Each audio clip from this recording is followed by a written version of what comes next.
안녕하세요. 네, 반갑습니다. 한 주간 잘 지내셨죠? 예. 오늘은 공동소유 볼 차례인데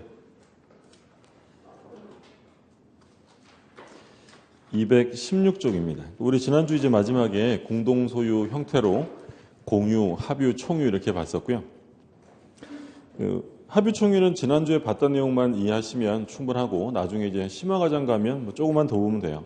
그러니까 주로 이제 시험에 나오는 건 말씀드린 것처럼 216쪽에 공유가 나오는데 공유라는 것의 1번의 성질을 보면 물건이 지분에 의하여 수인의 소유로 된 때 이를 공유라고 한다라고 되어 있고요. 그러니까 우리가 공유는 어떤 부동산이 있으면 갑이랑 을이랑 2분의 1의 지분으로 공동 소유를 하는 건데 그러면 여기서 확인하실 점은 소유권이 두 개인데 하나씩 갖는 거예요? 소유권 하나를 나눠 갖는 거예요? 하나를 나눠 갖는 거죠. 만약에 소유권이 두 개라고 하면 우리가 지난주에 봤던 일물일권주의에 위반되는 거예요. 그러니까 소유권이 하나인 것을 양쪽으로 이렇게 쪼개는 것을 공유다라고 부르고요. 공유는 반드시 개인주의적 성향을 띠기 때문에 개인들마다 뭐가 있다고 했냐면 공유 지분이라는 게 있어요. 그럼 이 공유 지분은 어디에 미치느냐? 공유 지분이라는 것은 어떤 특정 부분에 미치는 것이 아니라 전부에 미치는 거야. 그러니까 갑이라는 사람의 지분은 전부의 2분의 1만큼 미치는 거고 을의 지분도 역시 전부의 2분의 1만큼 미치는 거야. 그러니까 관념적인 거죠. 그러니까 만약에 갑이라는 사람의 지분이 요 왼쪽 절반에만 미치느냐? 특정 부분에 미친다라고 하면 5의 x에 틀리는 거야. 특정 부분에 미치는 게 아니라 전체의 2분의 1. 그러니까 뭐 쉽게 얘기하면 그런 거죠. 예를 들어 제가 친구랑 1,000만 원씩 보태서 2,000만 원짜리 자동차를 샀어요. 그러면 저랑 친구는 그 자동차를 2분의 1의 지분으로 공유하는데 제 지분은 당연히 어디에 미치는 거예요? 전부의 2분의 1만큼 미치는 거지 제 지분은 본네트에 미치고 친구 지분은 트렁크에 미치고 이런 일은 있을 수 없다는 거예요.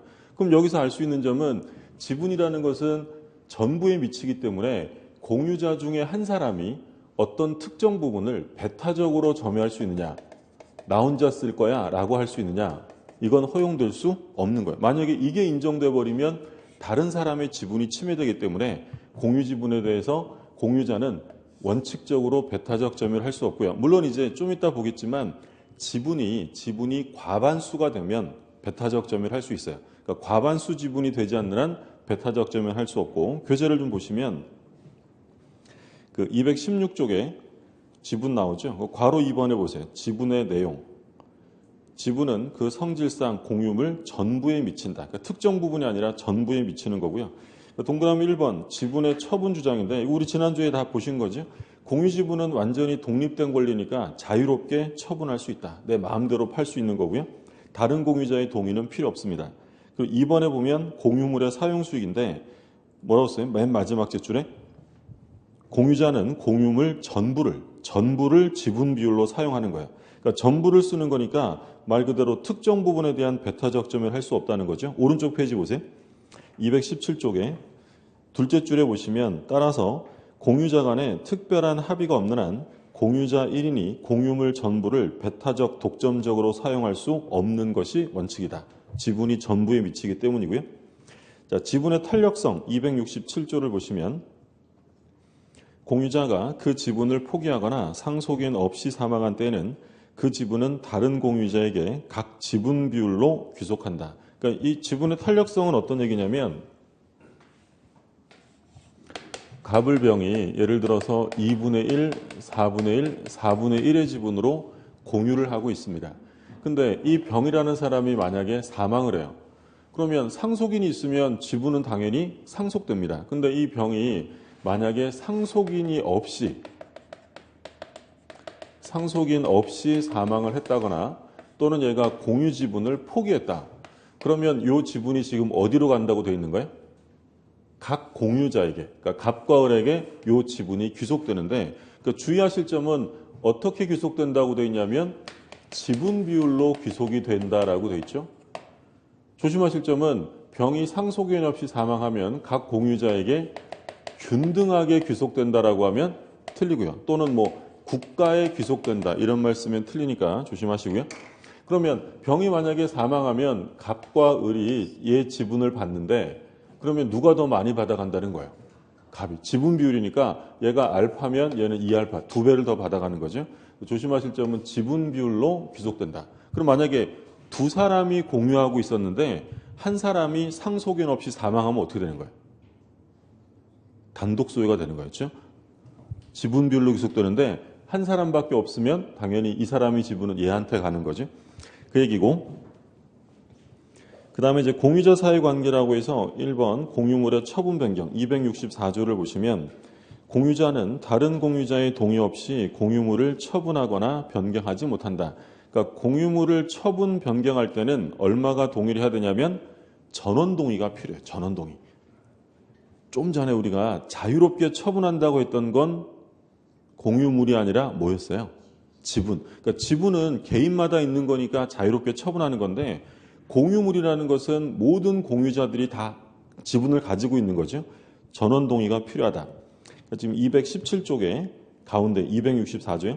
근데 하나 특히 조심하실 점은 처분뿐만 아니라 변경의 경우에도 전원 동의가 필요하다는 점을 조심하셔야 돼요. 시험에 집중적으로 나오는 건 이제 밑에 괄호 2번에 공유물의 관리 보존이에요. 여기서 이제 시험은 거의 집중적으로 나오고요. 216조를 보시면 265조를 보시면 공유물의 관리에 관한 사항은 공유자 지분의 과반수로서 결정한다. 그러니까 관리 행위는 얼마가 동의를 해줘야 되냐면 공유자 지분의 과반수의 동의가 있어야 한다는 거고요. 만약에 지문에 관리 행위는 공유자의 과반수로서 결정한다라고 하면 OX에 틀려요. 공유자의 과반수가 아니라 뭐야? 지분. 그렇죠? 그러니까 10명 중에 공유자 10명 중에 한 사람이 과반수 지분권자면 단독으로 결정할 수 있는 거예요. 그러니까 공유자 인원이 중요한 게 아니라 지분이고요. 단서 조항에 보시면 그러나 보존 행위는 각자 할 수 있다. 그러니까 관리 행위는 지분의 과반수고 보존 행위는 각자 합니다. 그러니까 보존 행위는 우리가 지난번에 얘기했던 것처럼 뭘 보존 행위라고 불렀냐면 현상을 유지시키는 행위죠. 현상을 유지시키고 지키고 이런 것들이 보존 행위인데 이건 얼마든지 각자 할 수 있다라는 거예요.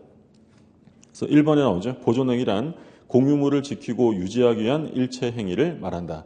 그러니까 이건 지분만 있으면 되지 얼만큼의 지분이 있어야 되느냐 그런 건 필요 없다는 거죠. 그러니까 예를 들어서 제가 이 건물의 공유자인데 제 지분이 10,000분의 1만큼 있어요. 요만큼 있어요. 근데 누가 이 건물을 침해한다면 제가 공유자로서 방해 제거를 청구할 수 있어요? 없어요? 있다는 거예요. 지분이 상관없고 공유자라면 누구라도 할 수 있는 것이 보존행위에 속하고요. 그럼 이제 시험과 관련해서는 갑이랑 을이 2분의 1의 지분으로 공유를 하고 있는데 병이라는 사람이 이 제3자가요. 제3자가 원인 없이 이 부동산의 등기를 자기 앞으로 이전시킨 거예요. 위조 등기한 거지. 그러면 이 의뢰하는 사람이 야, 너 뭔데 우리 부동산 등기했어? 라고 말소를 청구할 수 있는데 이 경우에 말소를 청구할 때는 둘이 같이 해야 돼요? 아무나 할 수 있다는 거예요. 아무나. 왜 이건 무슨 행위이기 때문에? 공유물을 지키는 보존행위이기 때문에 아무나 각자 단독으로 얼만큼의 말소를 구할 수 있냐면 전부의 말소를 청구할 수 있다는 게 판례예요.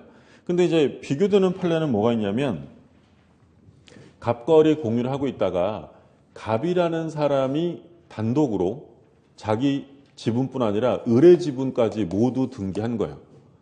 그러면 을이 갑을 상대로 등기에 전부 말소를 청구할 수 있느냐? 요거 될까요? 안 될까요? 요건 안 돼요. 그죠? 그러니까 그러면 얘랑 차이점 뭐냐면 갑과 을이 공유하고 있는데 제3자가 등기했다. 그럼 얘는 지분이 있는 사람이에요? 없는 사람이에요? 지분이 없는 애잖아요. 그럼 얼만큼 말소하라고요? 전부 말소. 근데 공유자 중에 한 사람이 등기를 했다면 얘도 얼만큼의 지분은 있는 거냐면 2분의 1의 지분은 유효하기 때문에 등기의 전부 말소를 구할 수는 없다는 거예요. 우리 시험에서 몇 번 나왔는데 그러니까 뭘 조심하셔야 돼요? 등기를 누가 했느냐? 제3자가 했다면 전부 말소지만 제3자가 아니라 공유자 중에 1인이 했다라고 하면 이 지분만큼은 실체관계에 부합하기 때문에 전부 말소를 구할 수는 없다. 교재 잠깐 보세요. 그 218쪽에 첫째 줄에 218쪽 첫째 줄에 뭐라고 되냐면 공유자의 1위는 당해 부동산에 관하여 제3자 명의로 원인무효 소유권 이전 등기가 되어 있다. 누구 이름으로 되어 있다고요?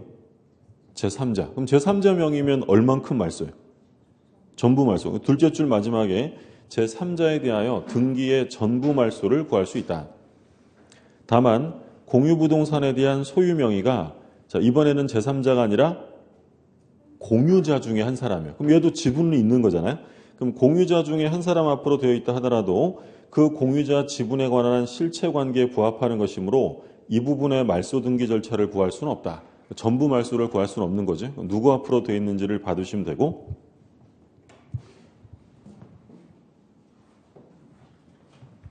관리행위인데 관리행위는 뭐 대표적으로 임대차가 뭐 시험에 주로 나오는데요. 예를 들어 건물이 있는데 갑과 을이 3분의 2와 3분의 1의 지분으로 공유를 합니다. 근데 이 갑이라는 사람이 병한테 을의 동의를 구하지 않고 단독으로 건물을 임대차 해주었다. 그러면 뒤늦게 이 사실을 알게 된 을이 병을 상대로 나는 요 임대차에 동의한 바가 없으니까 그거 가져와 라고 재거를 청구할 수 있느냐? 될까 안 될까요? 안 된다는 거예요. 왜 안 되냐면 요 임대차라는 건 무슨 행위냐면 보존행위예요? 이용행위예요? 이건 이용 계량행위예요. 다른 말로 하면 이건 관리행위라는 거예요. 그럼 관리행위라면 지분이 얼만큼만 있으면 된다고요? 과반수. 지분의 과반수. 그러면 3분의 2 지분권자가 관리행위를 하는 것을 소수지분권자는 이를 저지할 수 없다는 거예요. 그럼 이건 을은 어쩔 수 없는 거고, 다만 이 갑한테 뭘 청구할 수 있냐면 부당이득 반환을 청구할 수 있어요. 그럼 이때 부당이득을 청구한다. 공유자가 부당이득을 청구한다라고 하면 전부 다 내놓으라고 해야 될까요? 지분만큼만 달라고 해야 될까요? 지분 공유에서 부당이득이다, 손해배상이다 이런 말 나오면 항상 지분 범위에서만 가능해요. 그러니까 예를 들어서 얘가 얘한테 월세 300만 원을 지금 준 상태예요. 한 달 썼대요. 그러면 을이 갑에게 달라고 할 수 있는 건 300만 원 전부가 아니라 얼마를 달라고 해야 되냐면 3분의 1, 100만 원만 달라고 해야 한다는 거죠. 여기서 하나 또 조심하실 점은 그러면 을이 이 병을 상대로 하여 부당이득을 청구할 수 있느냐? 얘한테는 할 수 없다라는 게 판례고요. 중요한 판례죠. 우리 판례가 얘기하기를 과반수 지분권자로부터 목적물의 사용을 허락받은 사람은 이 소수지분권자에게 부당이득을 취한 바가 없다는 거예요. 그러니까 을은 부당이득 청구는 병에게 할 게 아니라 누구에게 한다는 거예요. 갑에게 해야지 얘한테 부당이득을 청구할 수는 없다라는 거죠. 그래서 교재 보시면 그게 동그라미 2번의 관리행위예요. 관리행위. 공유물의 관리란 처분이나 변경에 이르지 않는 정도의 이용 계량 행위를 말한다. 공유물을 변경합니다. 공유물 변경할 때는 얼마가 동의해야 된다고 그랬어요? 한 페이지 전에 봤던 건 아까 조심하시라고 했더니 공유물의 처분과 변경은 전원 동의가 있어야 한다. 한 장 앞에 다시 보세요. 그 조문 보면 그 264조가 있죠. 264조. 공유자는 다른 공유자의 동의 없이 공유물을 처분하거나 변경하지 못한다. 이거 하면서 뭐라고 말씀드렸냐면 조심하실 점이 처분뿐만 아니라 변경의 경우에도 전원 동의가 있어야 한다라고 했어요. 나중에 모의고사 같은 거 보면요. 공유물을 처분할 때는 전원 동의가 필요하다. 이러면 대부분 다 맞히세요. 근데 지문에 공유물을 변경할 때 전원 동의가 필요하다 이러면 정답률이 절반으로 떨어져요. 처음 할 때 조심하세요. 처분뿐만 아니라 뭐도 변경의 경우에도 전원 동의가 필요해요. 근데 관리행위라는 건 지금 뭐라고 정의를 하고 있냐면 처분이나 변경에 이르지 않아야 돼요. 왜냐하면 변경에 이르면 얼마가 동의해야 되니까. 전원 동의가 필요하니까. 그래서 처분이나 변경에 이르지 않아야 한다는 거고요. 그 대표적인 예로 시험에 나오는 게 요 임대차고 작년 시험에 요 사례가 그대로 출제가 됐어요. 과반수 지분권자가 임대차를 할 수 있다는 거고. 자, 그러면 218쪽에 공유물의 분할을 볼게요. 조문 268조 제1항. 공유자는 공유물의 분할을 청구할 수 있다. 지분은 전부 독립되어 있기 때문에 자유롭게 분할할 수 있다고 했죠. 그러나 5년 내 기간으로 분할하지 아니할 것을 약정할 수 있다. 분할 금지 특약이 가능하다는 거예요. 근데 분할 금지 특약은 몇 년 내로만 할 수 있냐면 5년 내로만 할 수 있고요. 2번, 전항의 계약을 갱신한 때에는 그 기간은 갱신한 날로부터 5년을 넘지 못한다. 그러니까 분할 금지 특약은 갱신할 수 있고요. 갱신했을 때도 역시 시간 제한이 있어요. 5년의 제한을 받는다. 그러니까 우리가 합유 총유랑 비교한 게 공유라는 것은 완전히 독립된 권리다라고 했어요. 그러면 원칙적으로 개별적으로 독립된 권리를 가지고 있기 때문에 자유롭게 분할할 수 있는 거고요. 완전히 분할을 영원히 금지해버리면 그건 분할이 공유가 아니에요. 그래서 분할 금지도 시간 제한을 둘 수밖에 없고 5년의 기간을 둡니다. 이 분할 금지 특약은 등기하면 대항할 수 있는 거고요. 그래서 1번에 분할의 자유라고 돼 있고 그 끝에서 둘째 줄에 뭐라고 돼 있어요? 공유물이 부동산일 때는 분할 금지 특약은 등기하여야 제3자에게 대항할 수 있다. 등기가 안 되면 다른 사람들이 알 수 없으니까 분할 금지 특약은 등기해야 대항할 수 있고요. 자, 분할의 방법 269조 1항 분할의 방법에 관하여 협의가 성립되지 아니한 때는 공유자는 법원에 그 분할을 청구할 수 있다. 우리 이건 지난주에 공부했던 건데 우리 뭐 할 때 본 거냐면 판결의 종류할 때 봤었어요. 판결의 종류는 확인 판결, 이행 판결, 형성 판결이 있었는데 등기를 요하지 않는 판결은 뭐였냐면 형성 판결이고요. 그 대표적인 형성 판결이 뭐였냐면 지금 나오는 공유물 분할 판결이에요. 그러면 이 재판상 분할을 청구한다. 이 형성 판결이 나온다는 것은 당사자 사이에 협의가 있었을 때요. 협의가 없었어야 돼요. 없었어야 돼요. 협의가 있었으면 형성의소가 아니라 뭘로 가야 한다고 했냐면 이행의소로 간다라고 했죠. 그래서 지금 조문에 나온 것처럼 협의가 성립되지 않았을 때 재판상 분할을 청구하는 거고 협의가 이미 성립되었다면 협의에 대한 이행의소를 제기해야 한다라고 했죠. 자, 2항 계속 볼게요. 현물로 분할할 수 없거나 분할로 인하여 현저히 그 가액이 감손될 염려가 있는 때에는 법원은 물건의 경매를 명할 수 있다. 그럼 2항을 천천히 읽어보면 법원이 분할할 때 원칙이 경매가 원칙이라는 거예요. 현물 분할이 원칙이라는 거예요. 현물 분할이죠. 현물 분할을 하는 것을 기본으로 합니다. 공유물을 분할하는 것은 기본적으로 협의 분할이 있어요. 협의 분할. 근데 협의가 성립되지 않으면 재판상 분할을 하게 되는데 분할하는 방법은 기본적으로 현물 분할이 있을 수 있고요. 대금 분할, 가격 배상 이런 것들이 분할의 방법이에요. 그러니까 예를 들어서 땅이 이렇게 있는데 갑이랑 을이랑 2분의 1의 지분으로 공유를 하고 있다. 그럼 현물 분할이라는 건 뭐냐면 말 그대로 이걸 뚝 잘라가지고요. 여기는 갑이 여기는 을이 각각 단독 소유하는 게 현물 분할이에요. 대금 분할은 뭘 말하냐면 말 그대로 뭘 나눴어요? 대금을. 그럼 이걸 다른 사람에게 제3자에게 판 거예요. 팔아서 대금이 2억 원이면 요 대금을 1억 원씩 나눠 갖는 것이 대금 분할이에요. 가격 배상은 공유자 중에 한 사람이 야 이거 다른 사람에게 파느니 내가 그냥 단독 소유하고 너한테 1억 원 보상해 줄게. 이게 가격 배상이에요. 그러니까 협의로 분할할 때는 현물 분할을 해야 돼요. 제한 없는 거예요. 협의 분할할 때는. 제한 없어요. 협의만 이루어지면 아무거나 선택하면 돼요. 근데 이제 이해관계가 서로 달라서 협의가 성립되지 않으면 그때는 재판상 분할을 하게 되는데 이때 재판상 분할은 원칙적으로 법원이 하는 거니까 뭐를 해야 한다는 거예요? 현물 분할을 해야 돼요. 그러니까 현물 분할을 할 수 있는데도 불구하고 경매를 명하는 것은 위법한 판결이다라는 게 판례고요. 그래서 현물 분할을 해야 되는데 현물 분할이 어렵거나 가액 감손이 심할 경우에는 예외적으로 경매에 붙여서 경매대금을 나눠주는 것도 가능하다라는 거죠. 이게 이제 재판상 분할을 청구하는 게 바로 공유물 분할 청구 소송이에요.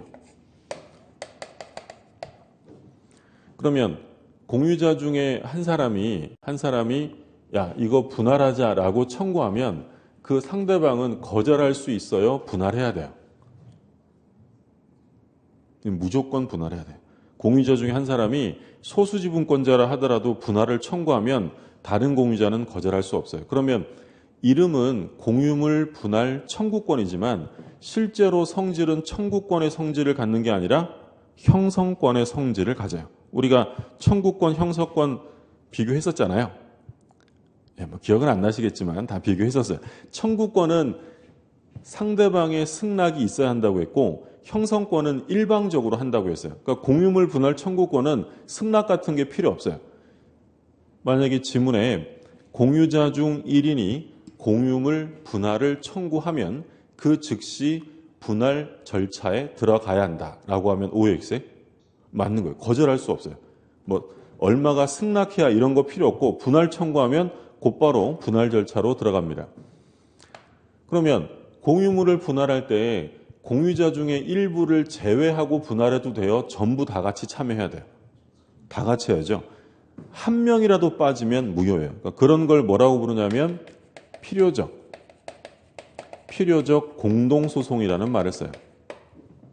필요적 공동소송 또는 뭐 필수적 공동소송 다 같은 말이고요. 그러니까 한 명이라도 빠지면 이 소송은 무효고 그래서 이제 법원이 판결을 내리면 그 판결이 공유물 분할 판결이 됩니다. 자, 공유물 분할 판결은 등기해야 돼요? 등기 없이 분할 효과가 발생해요? 등기 없이. 이게 우리 지난주에 봤던 187조 법률 규정에 의한 변동으로서 등기를 요하지 않는다라고 했죠. 그게 이제 쭉 기술되어 있어요. 오른쪽 페이지까지. 그래서 1번에 협의 분할, 2번에 재판상 분할 이렇게 되어 있는데 기억에 한번 보세요. 재판상 분할 기억에. 재판상 분할은 당사자의 협의가 성립하지 않았을 때만 인정된다. 그러니까 협의가 성립하면 이행의 소를 제기해야지 형성의 소를 제기할 수 없고요. 그 다음에 기억의 셋째 줄 마지막에 이 소송은 필요적 공동소송이다라고 되어 있죠. 하나라도 빠지면 안 되고 니은에 보시면 재판에 의하여 분할하는 경우에는 뭐 해야 되냐면 현물 분할이 원칙이다. 현물 분할. 그 다음에 디귿에 보세요. 공유물 분할 판결은 형성 판결이므로 판결이 확정되면 등기 없이 물권 변동 효력이 생긴다. 법률 규정에 의한 변동이죠. 자, 여기까지가 이제 소유권에 관한 내용이고요.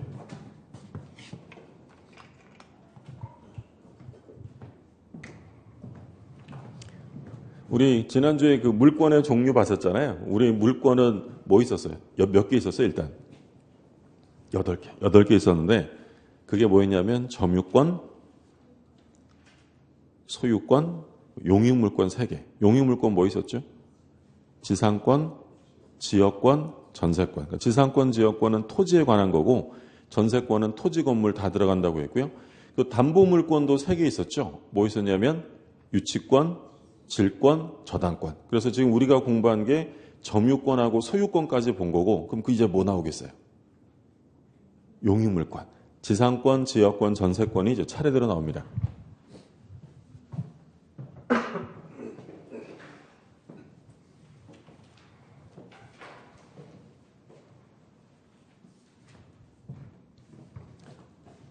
일단 그 용익물권은 우리가 앞에서 뭐 할 때 봤냐면 원래 물권이라는 것은 물건의 일부에는 성립할 수 없는 것이고 물건 전부를 목적으로 한다라고 했죠.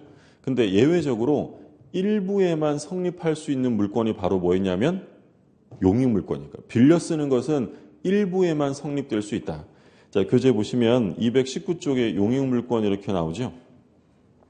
둘째 줄 가운데 이러한 용익물권은 일물일권주의 예외로서 물건의 일부에도 설정될 수 있다.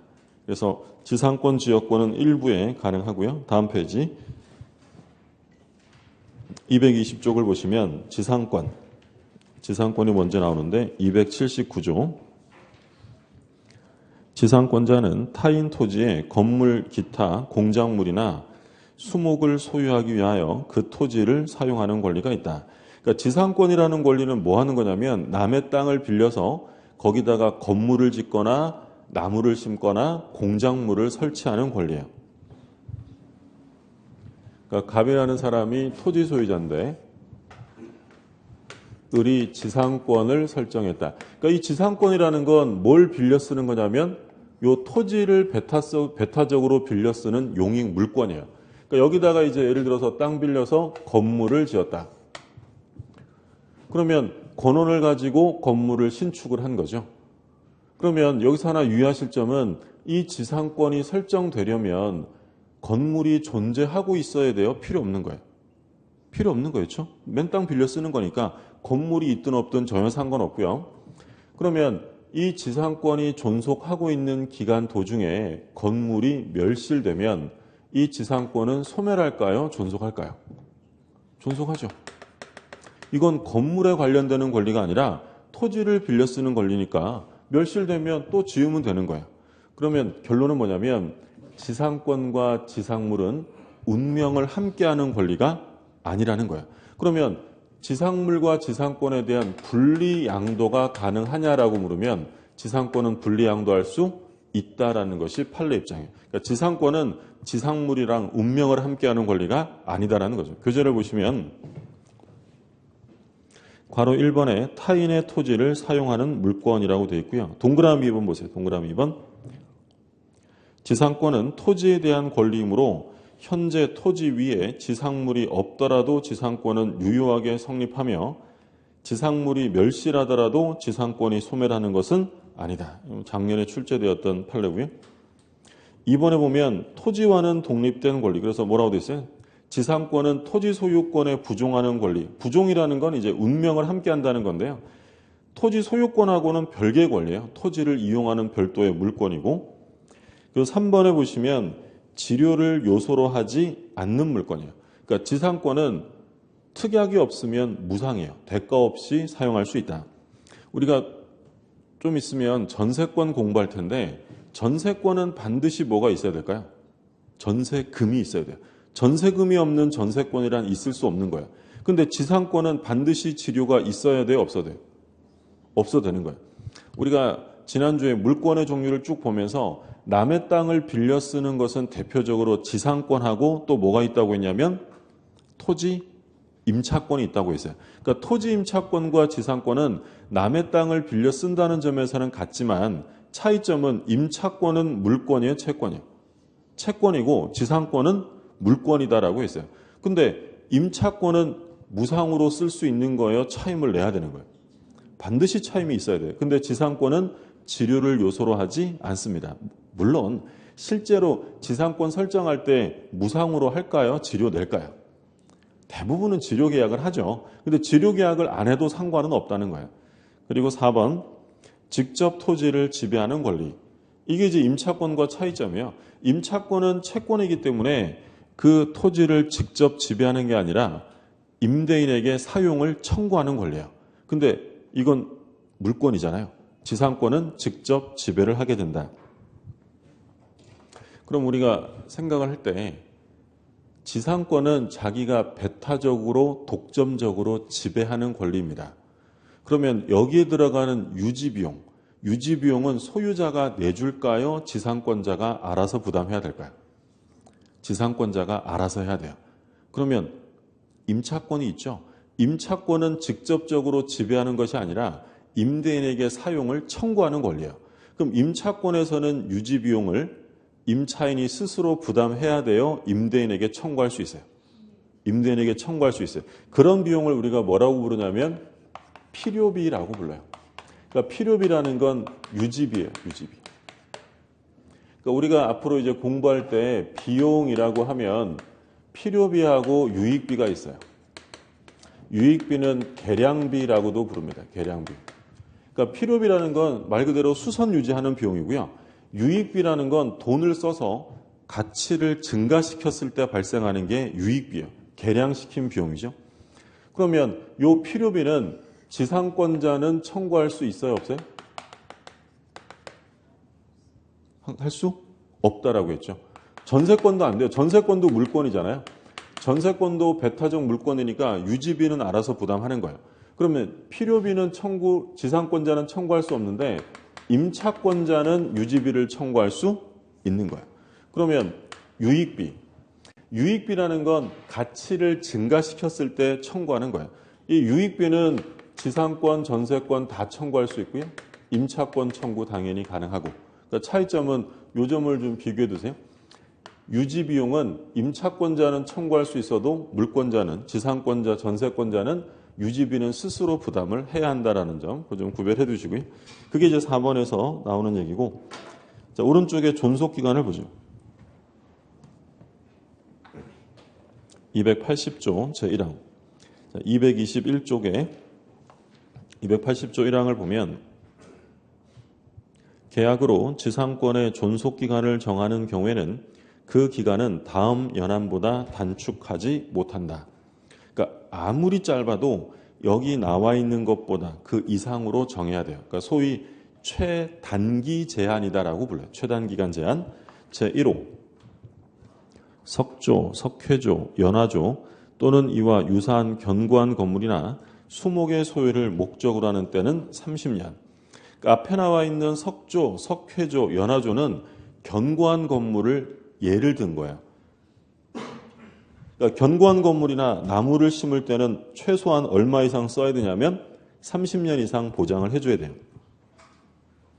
그러니까 우리 민법이 이게 언제 만들어진 법이냐면 1958년에 제정된 법이에요.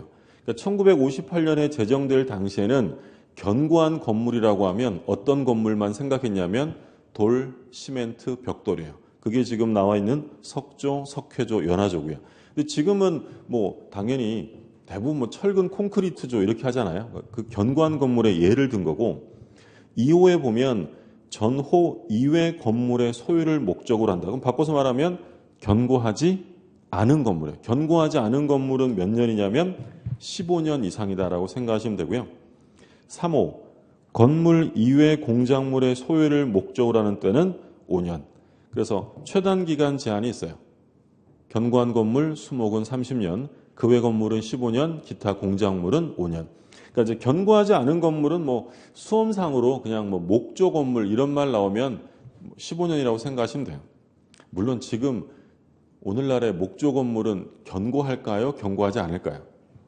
견고해요. 당연히 견고하죠. 근데 이제 수험상으로 목조 건물 하면 15년 이 정도로 봐두시고, 그래서 동그라미 1번에 최단 기간 제한을 두고 있고요. 이건 강행 규정이에요. 그래서 2항에 뭐라고 되냐면 전항의 기간보다 단축한 기간을 정한 때에는 전항의 기간까지 연장한다. 그래서 견고한 건물인데 토지 지상권을 15년 약정했다면 얼마로 연장되냐면 30년으로 연장이 되는 거고요. 동그라미 2번에 보면 최장기간 나오죠. 그러니까 지금 우리가 법조문 읽어본 것처럼 최단기 제한은 두고 있지만 최장기 제한은 없어요. 그래서 우리 판례는 영구무한의 지상권을 설정할 수도 있다라고 봅니다. 둘째 줄 마지막에 나오죠. 판례는 존속기간이 영구인 지상권을 인정할 실제 필요성이 있음을 이유로 인정한다. 그래서 최단기간 제한 30년, 15년, 5년 제한이 있고요. 최장기간 제한이 없기 때문에 우리 판례는 영구무한으로 설정하는 것도 인정해 준다라는 거죠. 근데 존속기간을 정하지 않았을 때 어떻게 할 거냐? 그게 이제 281조예요. 281조 보시면 1항. 계약으로 지상권의 존속기간을 정하지 아니한 때는 그 기간은 전조의 최단 존속기간으로 한다. 기간을 안 정하면 위에서 봤던 최단 기간에 따르겠다는 거예요. 근데 2항을 보시면 지상권 설정 당시에 공작물의 종류와 구조를 정하지 아니한 때는 지상권은 전조 제2호 건물 소유를 목적으로 한 것으로 본다. 전조 제2호니까 몇 년이에요? 15년이었죠. 종류와 구조를 정하지 않았다면 그때는 최단 기간 15년 제한이다. 그러니까 여기서 이제 오해하시면 안 되는 게, 그러니까 만약에 존속 기간을 정하지 않았다면 15년으로 한다라고 하면 오해 있어요. 그러면 안 돼요. 존속 기간을 정하지 않으면 15년으로 하는 게 아니라 뭐에 따른다고 돼 있어요? 최단 존속 기간에 따르는 거예요. 15년이 나오려면 종류와 구조를 정하지 않았을 때. 예를 들어서 제가 지상권을 설정하면서 계약 기간을 안 정했어요. 근데 제가 거기다 뭘 할 거라고 얘기를 했었냐면 견고한 건물을 짓기로 돼 있었어요. 그럼 계약 기간 안 정했어도 몇 년이라는 거예요? 30년이라는 거예요. 근데 계약 기간도 안 정하고 거기다가 뭘 할지 종류와 구조도 정하지 않았다는 거죠. 그럼 그때 몇 년이라는 거예요? 그때 15년이 된다라는 거죠. 근데 맨 마지막에 보시면 다만 수목 소유를 목적으로 하는 경우에는 언제나 30년이다. 그러니까 종류와 구조를 정하지 않았는데 거기다가 나무를 심었다는 거예요. 그럼 나무를 심게 되면 기간 정하지 않았어도 무조건 몇 년이라고요? 30년이죠. 수목은 30년. 다음 페이지.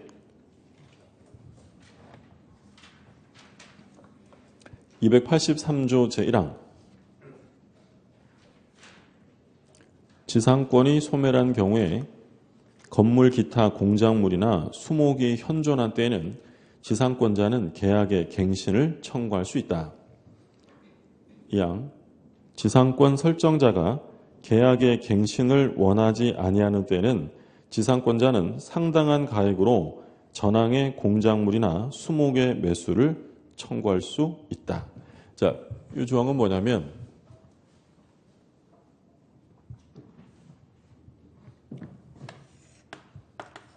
갑이 토지 소유자고 을이 지상권자입니다. 그럼 지상권자가 땅 빌려서 건물을 지었어요. 근데 이 지상권이 기간이 만료가 됐는데 예를 들어 30년 했는데 30년 끝났는데 아직도 지상물이 멀쩡하게 현존하고 있다. 그러면 이 을이라는 사람이 갑에게 뭘 청구할 수 있냐면 내가 만든 건물 좀 더 쓰게 땅 좀 더 빌려줘 라고 계약 갱신을 청구할 수 있어요.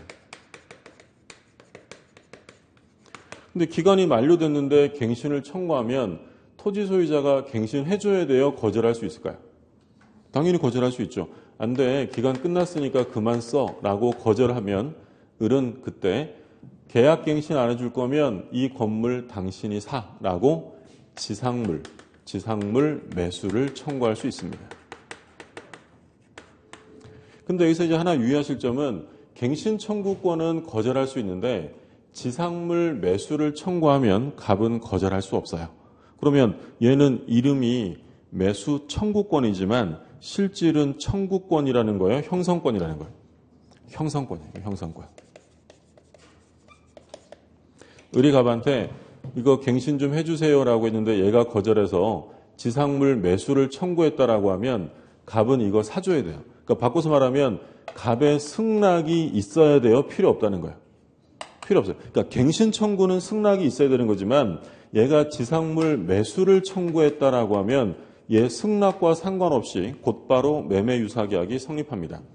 그러면 얘는 이제 목적물의 시가를 제공해 주고 을은 갑에게 부동산 인도하고 등기에 필요한 서류를 교부해야 되는데 얘네들은 당연히 서로 동시에 이행을 해 줘야 됩니다. 그러니까 이건 이제 어떤 의미를 갖는 거냐면 지상물이 아직도 기간 만료 시에 현존했어요. 그럼 이거 지금 누가 돈 써서 지은 건물이에요? 을. 그럼 을의 투하 자본이 있는 거예요. 그러면 이 을은 아직 지상물이 멀쩡하니까 투하 자본 회수 시간이 더 필요하다는 거죠. 그러니까 더 쓰게 해달라는 거예요. 근데 이 사람이 거절해버리면 이제 을이 투하 자본을 회수하기 위해서 얘한테 이 건물을 사달라고 요구할 수 있다는 거예요. 근데 이 규정은 임의 규정이 아니라 강행 규정이에요. 강행 규정.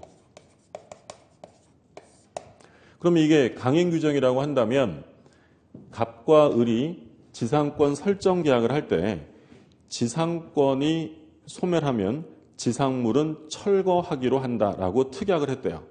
그러면 지상물 매수 청구할 수 있어요? 없어요? 그래도 할 수 있다는 거예요. 무슨 규정이에요? 가행 규정이기 때문에 지상물 철거 특약이나 또는 지상물 매수 청구권을 포기하는 특약을 했다면 그 특약은 무효다라는 게 판례고요. 근데 이게 아무리 강행 규정이라 하더라도 채무 불이행으로 소멸되었다. 그러니까 좀 이따 나오겠지만 지상권의 경우에는 치료를 약정했을 때는 2년 이상의 치료를 지체하게 되면 이때는 소멸 사유가 돼요. 그러니까 얘가 만약에 2년의 치료를 안 낸 거예요. 그러면 이 지상권 소멸당하는 거죠. 그럼 의무 위반으로 소멸당했을 때도 계약 갱신과 지상물 매수를 청구할 수 있느냐? 그런 경우에는 행사할 수 없다라는 게 판례니까. 아무리 강행 규정이라 하더라도 의무 위반으로 소멸된 경우에는 이걸 행사할 수 없다. 이해되셨어요? 네. 그러면 우리가 좀 전에 계속 얘기한 게 뭐냐면 남의 땅을 빌려서 건물을 지을 때는 지상권을 설정하는 경우도 있고 또 뭘 설정하는 경우가 보통이라 그랬죠? 토지 임차권. 토지 임차권과 지상권은 남의 땅을 빌려 쓰는 건 같은데 물권과 채권의 차이라고 했죠. 그러면 요 똑같이 계약 갱신 청구권과 지상물 매수 청구권이 어디 가면 또 한 번 나올까요? 지상권 말고 토지 임차권 가면 똑같은 내용이 나와요. 토지 임차권에 가면 제283조를 준용한다. 이렇게 해서 요걸 그대로 갖다 씁니다. 그래서 토지를 빌려 쓰는 지상권과 토지 임차권은 지상물 매수 청구가 돼요. 그러니까 지상물 매수를 청구했다는 건 이 사람이 빌린 게 토지예요, 건물을 빌린 거예요. 토지를 빌렸으니까 땅 위의 물건, 땅 위의 지상물 매수고 만약에 전세권이나 건물 임대차처럼 건물을 빌려 쓰잖아요. 만약에 건물을 빌려서 여기에 물건을 설치했는데 요게 임차인 거면 요건 지상물 매수가 아니라 뭐라고 부르냐면 부속물 매수라는 말을 써요. 부속물 매수 청구. 그러니까 토지를 빌리면 지상물 매수가 나오고요. 건물을 빌리면 지상물 매수가 아니라 부속물 매수가 나와요. 좀 이따 다시 한번 보시고. 그 내용이 222쪽에 1번 갱신 청구권, 2번 매수 청구권 이렇게 나와 있고요. 가운데 나와 있는 판례는 뭐냐면 의무 위반으로 소멸한 경우에 의무 위반으로 그 셋째 줄 마지막에 판례 박스, 참고 박스의 셋째 줄 마지막에 지상권자의 지료 연체를 이유로 소유자가 소멸 청구를 했다. 의무 위반으로 소멸당한 거죠.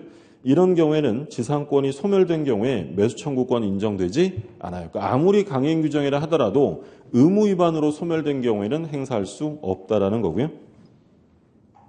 오른쪽에 갱신과 존속기간. 갱신할 때도 역시 최단 기간 제한을 받는 거예요. 확인해 두시고. 자, 그 다음에 이제 지상권 처분 282조 나오는데 매우 중요한 조문인데요. 지상권자는 타인에게 그 권리를 양도하거나 그 권리 존속 기간 내에서 토지를 임대할 수 있다. 지상권에서 가장 핵심적인 조문 중에 하나예요. 지상권은 다른 사람에게 자유롭게 양도할 수 있다는 거예요. 그리고 이게 강행 규정이고요. 강행 규정이니까 만약에 양도 금지 특약을 하면 그 특약은 유효해요, 무효해요? 그 특약은 무효해요. 토지 임차권 항상 비교를 많이 하는데 토지 임차권자가 자기 임차권을 다른 사람에게 양도할 때는 자기 마음대로 할 수 있어요? 임대인 동의를 얻어야 돼요. 얻어야 돼요. 그렇죠? 근데 지상권은 양도할 때 동의 같은 거 필요 없고요. 소유자랑 양도할 수 없도록 금지 특약을 했다 하더라도 자유롭게 양도할 수 있어요. 양도성은 절대적으로 보장된다. 우리 시험에 여러 번 나왔어요. 최근에도 2년 연속으로 뭐라고 나오냐면 지상권자는 토지 소유자 의사에 반해서도 양도할 수 있다. 오해했어요? 맞는 거죠. 절대적으로 보장되고 양도 금지 특약 자체가 무효이기 때문에 소유자가 아무리 반대해도 지상권은 자유롭게 팔아먹을 수 있다는 거예요. 굉장히 센 권리죠. 그래서 보통 권리 중에서 지상권을 넘버2라고 불러요. 넘버1 짱은 누구겠어요? 소유권은 당연히 짱이고 그 다음이 지상권. 이 지상권을 너무 강력하게 규정하다 보니까 실제 거래에서는 지상권 설정을 거의 안 해요. 당연히 이렇게 누가 센 권리를 주겠어요? 대부분은 뭘로 설정한다 그랬어요? 토지 임차권으로 가는 거예요. 그렇죠? 근데 물론 지료 많이 주겠다라고 합의하면 할 수도 있는 거고요. 그 다음에 괄호 2번에 지료 관계 나오죠. 지료 지급은 지상권의 요소가 아니다라고 돼 있어요. 물론 대부분은 지료 약정을 합니다. 둘째 줄 마지막에 지료액 지급 시기 등 지료에 관한 약정은 등기해야만 대항할 수 있다. 등기 안 했다면 다른 사람에게 주장할 수는 없다는 거죠. 알 수가 없으니까. 그 다음에 지료증감 청구 나오는데 이건 참고사항이에요. 무슨 얘기냐면 지료를 한번 정했는데 경제사정의 변동이 있으면 지료의 증액이나 감액을 청구할 수 있다는 거죠. 이거 두시고 다음 페이지에 보면 287조. 지상권자가 2년 이상의 지료를 지급하지 아니한 때는 지상권 설정자는 지상권 소멸을 청구할 수 있다. 자, 얼마 이상 안 내면 소멸해요? 2년이라고 돼 있어요. 2년. 그러니까 이게 임대차 가면 2년이 아니라 2기라고 돼 있어요. 임대차 가면. 그러니까 임대차는 어떻게 규정되어 있냐면 건물 임대차는 매월 말에 차임을 내고 토지 임대차는 매년 말에 차임을 내도록 돼 있어요. 그러니까 2월일 수도 있고 2년일 수도 있으니까 임대차는 뭐라고 돼 있다고요? 2기. 월일 수도 있고 년일 수도 있으니까 기라는 표현을 쓰는데 지상권은 기가 아니라 2년. 2년 이상 지체하면 소멸 청구합니다. 근데 여기서 하나 확인하실 점은 뭐냐면 갑이 을에게 지상권을 설정을 해줬는데 을이 갑에게 1년간 지료를 안 냈어요. 근데 갑이 나중에 이 땅을 팔아서 소유권을 병에게 넘겼는데 을이 또 소유자 바뀌고도 1년을 안 낸 거예요. 그러면 합산하면 얼마를 지체한 거예요?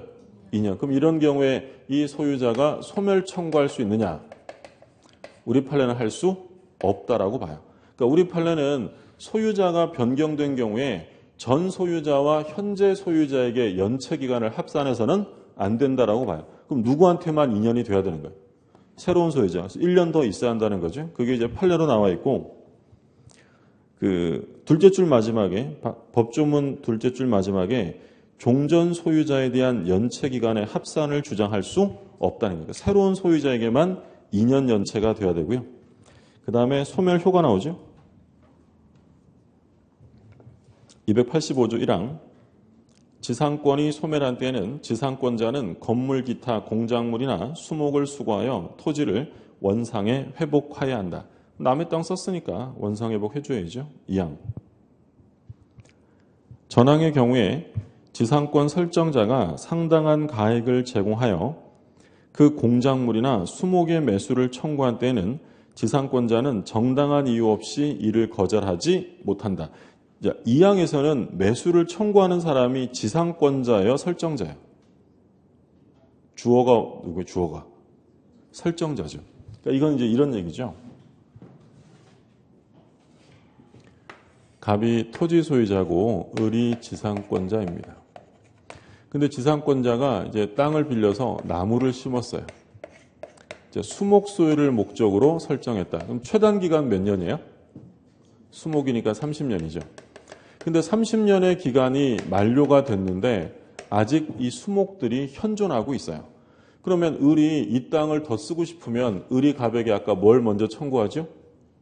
계약, 갱신 청구. 갱신 청구했더니 얘가 안 된대요. 그럼 뭘 청구합니까? 지상물 매수. 그럼 나무 아저씨가 사세요 라고 청구할 수 있다. 이게 이제 좀 전에 나왔던 거예요. 좀 전에. 근데 이번에 뭐냐면 지상권의 기간이 끝났는데 이 을이 지상권자가 더 이상 토지를 사용하고 싶은 생각이 없어요. 그럼 얘가 권한을 가지고 심은 나무니까 이 나무 누구 거예요? 권리가 있으니까. 무단으로 심으면 토지에 부합이 된다고 했는데 권한이 있으면 이 나무는 누구 거냐면 지상권자 거예요. 그럼 지상권자가 나 이제 지상권 더 연장 안 할래. 아저씨 나 고마 간다. 이러면서 나무를 주섬주섬 뽑으려고 하겠죠. 그러면 이 갑이 뽑지 마. 내가 살게 라고 뭐 할 수 있다는 거예요. 매수. 이번엔 지금 누가 매수를 청구했냐면 지상권자가 아니라 설정자도. 지상권에서는 설정자도 지상물의 매수를 청구할 수 있다라는 거죠. 그러니까 지문에서 지상권에서의 지상물 매수 청구권은 지상권자만 행사할 수 있다라고 하면 오해가 있어요. 틀려졌죠? 설정자도 할 수 있어요. 물론 엄밀히 말하면 한자는 좀 달라요. 그러니까 지금 여기서는 지상권자가 얘한테 사세요라고 청구하는 거예요? 파세요라고 청구하는 거예요? 사세요. 여기서 뭐예요? 파세요죠. 그러니까 이건 똑같은 매수지만 얘는 살매자고 얘는 팔매자인데 어쨌든 매수 청구권은 지상권자만의 권리가 아니라 누구도 할 수 있다고요? 설정자도 행사할 수 있도록 되어 있고요. 자, 그러면 좀 전에 우리 봤는데 이 지상권자가 필요비를 청구할 수 있어요, 없어요? 필요비가 뭐였냐면 발음이 꼬여서 수선 유지비요. 현상을 유지하기 위해 쓰는 비용 청구할 수 없다고 했죠. 얘는 배타적인 물권자니까 유지는 알아서 해야 돼요. 근데 필요비는 청구할 수 없다고 하더라도 가치를 증가시켰다면 뭘 청구할 수는 있다고 했냐면 유익비, 계량비는 청구할 수 있습니다. 그래서 맨 밑에 동그라미 2번에 나오죠. 맨 마지막 줄에 유익비 청구는 되는데 마지막에 지상권자는 필요비의 상환을 청구할 수는 없다라고 되어 있죠. 그리고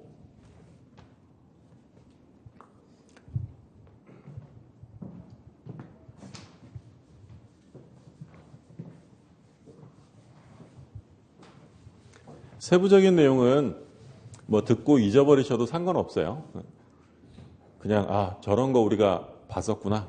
1월 달에 시작을 하기 위한 준비 작업이니까 지금은 저런 게 있었구나 하고 넘어가셔도 되고 필기 같은 거 안 하셔도 되고요. 그냥 듣기만 하고 근데 또 필기 안 하고 가만히 듣기만 하면 뭔 일을 안 하니까 자꾸 졸음이 오잖아요. 그래서 하시는 거고 필기는 별 의미 없어요. 왜냐하면 1월 달 되면 이제 다시는 이 책 안 봐요. 기본서 본다고 했죠. 지금은 그냥 책 잠깐 보고 중요해요. 그리고 넘어가지만 1월 달 되면 줄 그세요. 별표 하나입니다. 별표 2개 이거 다 할 거예요. 그러니까 그때 이제 많이 할 거니까 지금은 그냥 이런 게 있구나. 이런 소리가 어디서 나오는구나 라는 정도만 확인해 두시면 돼요. 자, 그 다음에 이제 225쪽에 보세요. 291쪽. 지역권자는 일정한 목적을 위하여 타인의 토지를 자기 토지 편익에 이용하는 권리가 있다. 그러니까 지역권이라는 권리는 자기 토지의 편익을 위해서 타인의 토지를 이용하는 권리를 말합니다. 지역권. 그러니까 대표적인 게 이제 통행지역권인데 이게 갑이라는 사람의 땅이고 이게 을이라는 사람의 땅이에요. 근데 이게 이제 길, 공로가 이렇게 나 있고요. 근데 이 갑이라는 사람이 이 큰 길로 나가기 위해서 을의 땅을 사용하는 것이 필수적이거나 을의 땅을 사용하는 게 편리해요.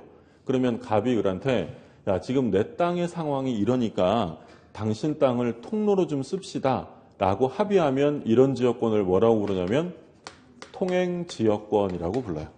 근데 지역권이라는 것은 말 그대로 그러니까 이 역자가 편익, 서비스라고 생각하시면 되고요. 그러니까 무엇의 편익을 위한 권리라고요? 땅.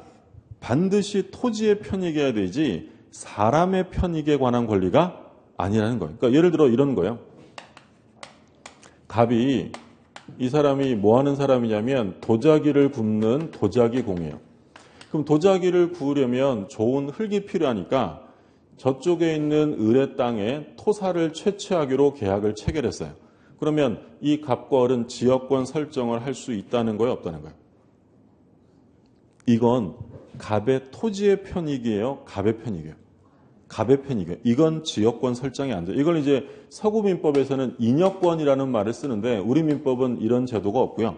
반드시 토지의 편익이어야 되고 개인의 편익에서는 안 된다. 예를 들어 제가 그림 그리는 게 취미생활이라서 경치 좋은 임야를 빌려 쓰는 계약을 합니다. 거기서 그림 그리려고. 그럼 저는 지역권 설정 계약할 수 있어요, 없어요? 없는 거예요. 그건 토지의 편익이 아니라 개인의 편익인 거죠. 그래서 지역권이 인정이 되려면 반드시 편익을 요구하는 뭐가 있어야 된다고요? 토지가 있어야 돼요. 그래서 이런 땅을 뭐라고 부르냐면 요역지라고 불러요. 편익을 뭐 한다고요?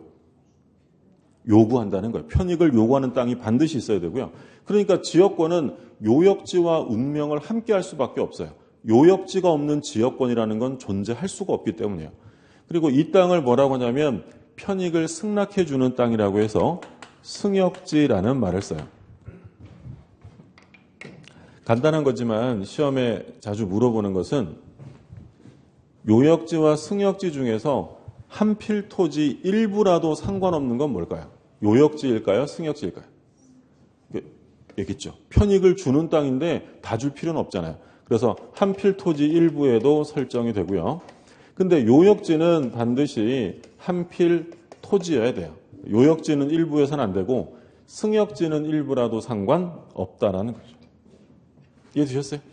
하나만 더 볼게요. 갑이라는 사람이 땅을 가지고 있는데 이 땅은 비가 오면 자꾸 토지가 함몰되고 꺼지고 이래요. 그래서 이제 필요할 때 토지 정비하려고 저쪽에 있는 을의 땅, 함몰되면 을의 땅을 퍼다가 이제 묻으려고 그 토지를 빌려 쓰는 계약을 하려고 합니다. 그러면 이 경우에 지역권 설정이 돼야 안 돼요. 지역권 설정이. 을의 땅에 흙을 퍼다가 갑을 묻어요? 토지를 묻는 거예요? 갑에 대한 권리가 아니라 뭐야? 토지에 대한 권리잖아요. 그럼 뭐가 설정될 수 있다고요? 지역권이 가능해요. 그럼 이 땅이 편익을 요구하는 뭐예요? 요역지고 이 땅은 편익을 승낙하는 승역지예요. 그럼 지금 보시는 것처럼 요역지와 승역지는 반드시 인접해야 돼요? 상관없어요? 떨어져 있어도 상관없어요.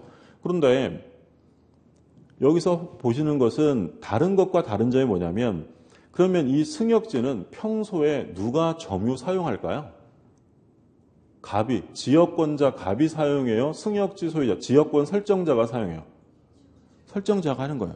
그러니까 지금 보시는 것처럼 지역권이라는 권리는 이 지역권이 설정된 승역지를 배타적으로 점유하는 권리가 아닌 거예요. 그래서 지역권의 성질은 뭐라고 하냐면 공용적 성격이다라는 말을 써요. 갑은 필요할 때 쓰는 거고 이것도 마찬가지예요. 이건 평소에 이건 을의 땅인 거고 갑이 필요할 때 통행만 하는 것이지 갑이 을의 땅을 배타적으로 점유하는 것이 아니다라는 거죠. 그러면 지금 보시는 것처럼 이 지역권자 갑이 이 지역권이라는 권리가요. 승역지 소유권을 제한하는 정도, 침해하는 정도가 다른 권리에 비해서 강해요, 약해요? 아주 약합니다. 지상권이나 전세권은 소유자를 배제하고 나 혼자 배타적으로 쓰는 권리인데 지역권은 독점적 권리가 아니라 공용적이고 실제로 점유를 수반하지 않는 권리로 봐요. 그래서 우리 판례는 갑이 을의 소유권을 제한하는 정도가 약하기 때문에 이 설정 계약을 할 때 영구무한으로 설정하는 것도 상관없다라는 게 판례입니다. 판례. 자, 하나만 더 보면 병이 있어요. 병이 요 을의 땅을 침탈했다. 그러면 요 병한테 야 돌려줘 가져와 라고 반환 청구할 사람은 지역권자예요? 지역권 설정자예요? 우리 물권적 청구 공부할 때 반환 청구는 점유하고 있던 애가 뺏겼을 때 돌려달라고 하는 거죠. 그럼 누가 반환 청구해야 돼요? 설정자가 해야죠. 이 지역권자는 이자에게 반환 청구할 수 없습니다. 그래서 우리 물권적 청구권 공부할 때 뭐 봤냐면 반환 청구권이 인정되지 않는 권리가 두 개 있었어요. 반환 청구가 안 되는 거. 뭐하고 뭐였어요? 이건 지금 나왔네요. 그죠? 지역권하고 점유 안 하는 권리? 저당권. 저당권이 설정되면 저당권자, 돈 빌려준 저당권자가 들어와요. 설정자가 계속 사용하는 거예요. 설정자가. 그러니까 그게 침탈당했다 하더라도 저당권자는 반환 청구할 수 없다고 했죠. 반환 청구한다는 건 지역권하고 저당권 이렇게 되죠. 표지 좀 볼게요. 225쪽에 지역권의 성질, 반괄호 1번 보면 비한정적, 비배타적, 공용적 성격 이렇게 나왔죠. 그러니까 비한정적이라는 것은 용도의 한정은 없다는 거예요. 뭐 통행을 위한 통행지역권 또는 물을 끌어다 쓰기 위한 지역권을 용수지역권이라고 불러요. 용수지역권. 내 땅에는 물이 없는데 다른 땅에 물이 많아요. 그러면 파이프 연결해서 물 갖다 쓰려고 설정하는 건 용수지역권 이런 것도 있고요. 또는 뭐 조망권을 위한 관망지역권 뭐 이런 것들 등등이 있습니다. 그리고 비배타적이다. 그리고 공용적이죠. 다른 지상권이나 전세권처럼 배타적, 독점적 사용하는 게 아니라 함께 사용하는 공용적 성격입니다. 자, 밑에 부종성이 나오는데 이게 지역권에서 제일 이해를 요하는 중요한 부분인데요. 1항을 보세요. 1항. 지역권은 요역지 소유권에 부종하여 이전하며 또는 요역지에 대한 소유권 이외 권리의 목적이 된다. 그러니까 지역권은 뭐랑 운명을 함께 한다고 했냐면 요역지랑. 그러니까 요역지 소유권이 넘어가면 거기에 부종해서 운명을 함께 하면서 같이 따라가는 거고요.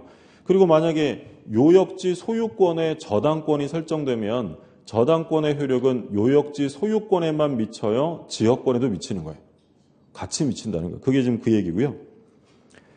다른 약정이 있으면 거기 따르고 이 항을 보시면 지역권은 요역지와 분리하여 양도하거나 다른 권리의 목적으로 하지 못한다.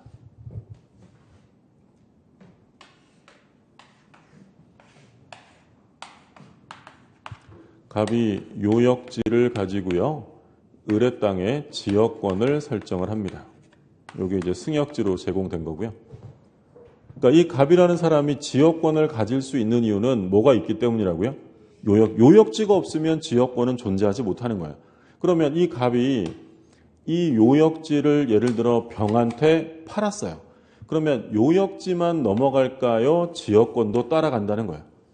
지역권도 따라간다는 거예요. 이 지역권은 요역지에 부종하여 이전하며라고 되어 있죠. 그러면 이 병은 지역권에 이전 등기를 해야 지역권자가 될까요? 이전 등기가 필요 없을까요? 이전 등기 필요 없어요. 왜 필요 없어요? 지금 어디에 나와 있어요? 법률에. 법률 규정에 의한 변동은 등기를 요하지 않는다라고 했죠. 그래서 지역권은 이전 등기라는 게 없고요. 뭐만 넘어가면 되는 거냐면 요역지 소유권만 넘어가면 지역권은 등기 없이 당연히 따라가게 됩니다. 그래서 근데 오해하시면 안 되는 건 갑이 을하고 을의 땅에 지역권 설정 계약을 했어요. 그러면 얘는 등기해야 지역권자예요? 등기 안 해도 지역권자예요? 지금 갑걸이 을의 땅 여기에 지역권을 설정하기로 계약을 해서 얘가 지역권자가 되는 거잖아요. 그럼 얘가 지역권자가 되려면 등기해야 돼요? 안 해도 돼요? 해야 돼요. 뭐 있으니까? 계약을 했으니까. 우리 등기법 들어가셨죠? 처음에는 이게 등기법을 하는 건지 지적법을 하는 건지 헷갈릴 수 있는데 지금쯤에 아마 들어가셨을 텐데 등기의 종류 공부하셨나요? 예, 뭐 무조건 안 했다, 그죠? 등기의 종류에 이제 기입 등기라는 게 있잖아요. 기입 등기라는 건 등기에 새롭게 원인이 발생해서 이제 기재를 하는 건데 소유권을 처음 취득하면 무슨 등기예요? 소유권 처음 취득하면 보존 등기죠. 근데 소유권 말고 제한물권, 지상권, 지역권, 전세권, 저당권 이거 처음 취득하면 무슨 등기예요? 설정 등기하죠. 소유권은 보존한다고 하고 저당권을 보존한단 말 안 하고요. 저당권을 설정한다라고 하죠. 그러면 소유권을 보존하거나 제한물권을 설정했는데 그걸 다른 사람에게 넘겨주는 걸 뭐 한다고요? 이전 등기. 그래서 기입 등기의 종류는 기본적으로 보존, 설정, 이전이 있는 거예요. 그러면 이 갑이라는 사람이 지역권자가 되기 위해서는 지역권 무슨 등기를 해야 된다고? 설정. 얘가 처음 취득하는 거예요. 설정 등기 안 하면 지역권자 아니에요. 계약을 했으니까 등기하죠. 근데 뭘 할 필요는 없다고요? 이전 등기는 필요 없다는 거예요. 설정 등기하고 소유권만 넘어가면 당연히 따라가는 거지 지역권은 별도의 이전 등기를 하지 않는다라는 거예요. 그럼 여기서 갑이 요역지는 놔두고요. 요 지역권만 분리양도하는 게 될까요? 안 될까요? 절대 안 된다는 거예요. 그게 2항에 다시 보세요. 2항에 지역권은 요역지와 분리하여 양도하거나 다른 권리의 목적으로 하지 못한다. 분리양도가 절대 안 된다. 만약에 이게 된다라고 가정해보세요. 지역권을 만약에 분리양도한다라면 이 병이 지역권만 갖는 거예요. 뭐가 없어요? 요역지가 없죠. 그런 지역권은 있을 수 없다는 거예요. 그래서 지역권만의 분리양도는 절대로 안 되고 또 지역권은 다른 권리의 목적으로 하지 못한다라고 돼 있어요. 우리가 혼동 공부할 때 저당권은 토지나 건물뿐만 아니라 뭘 저당 잡을 수도 있다고 했냐면 지상권이나 전세권을 저당 잡을 수도 있다고 했어요. 그런데 지역권의 저당권을 설정하는 건 절대로 안 돼요. 왜요? 안 된다고 써 있잖아요. 그렇죠? 이 항 마지막에 다른 권리의 목적으로 하지 못한다. 만약에 지역권의 저당권을 설정하면 그 저당권은 유효일까요? 무효일까요? 무효예요. 무효. 왜 무효냐면 물권 법정주의 내용 강제 위반이야. 우리 물권 법정주의는 종류 강제뿐 아니라 내용도 강제한다고 했죠. 지역권은 내용으로 뭐라고 해놨어요? 다른 권리의 목적으로 할 수 없다라고 해놨기 때문에 지역권을 저당 잡으면 무효다. 자, 다음 페이지에 그 얘기 나와 있고요. 괄호 3번에 대가와 존속기간. 민법은 대가와 존속기간에 대해서 아무런 규정도 두고 있지 않다라고 되어 있고요. 둘째 줄 마지막에 뭐가 인정된다고 되어 있어요? 영구무한 인정되고 마지막에 지료는 요소가 아니다라고 되어 있습니다. 자, 취득 나오는데 일반적인 취득은 동그라미 1번 보세요. 지역권은 설정 계약과 등기. 이때 등기는 무슨 등기를 말한다고요? 설정 등기 말하는 거. 설정 계약과 설정 등기에서 취득하는 거고. 자, 2번 요역지는 한필 토지에 하며 한필 토지 일부를 위해서는 설정할 수 없다. 요역지는 한필 토지에 되고 승역지는 뭐라도 된다고요? 일부라도 상관없다는 거고. 자, 시효 취득 나오죠? 지역권은 계속되고 표현된 것에 한하여 245조의 규정을 준용한다. 245조가 뭐였냐면 점유 취득시였어요. 그러면 지역권도 시효 취득이 가능한데 근데 다 되는 게 아니고요. 뭐만 된다고 되냐면 계속되고 표현된 것에 한한다. 계속되고 표현된 것에 한하고 오른쪽에 판례박스 참고 판례박스 보면 점유로 인한 지역권 취득기간 만료로 통행지역권을 취득하기 위해서는 요역지 소유자가 타인 소유 승역지 위에 통로를 개설했을 것을 요건으로 한다.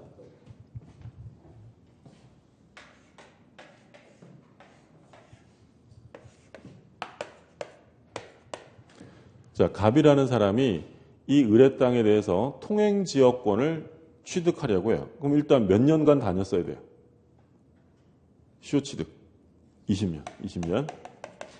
근데 계속되고 표현된 것만 가능하다. 그러니까 즉 불계속 비표현 지역권은 시효 취득할 수 없다는 거죠. 그러니까 이런 거예요. 예를 들어서 갑이 의뢰 땅을 통로로 왔다 갔다 하면 을이 너 뭐야? 못 다니게 할 것 같아요.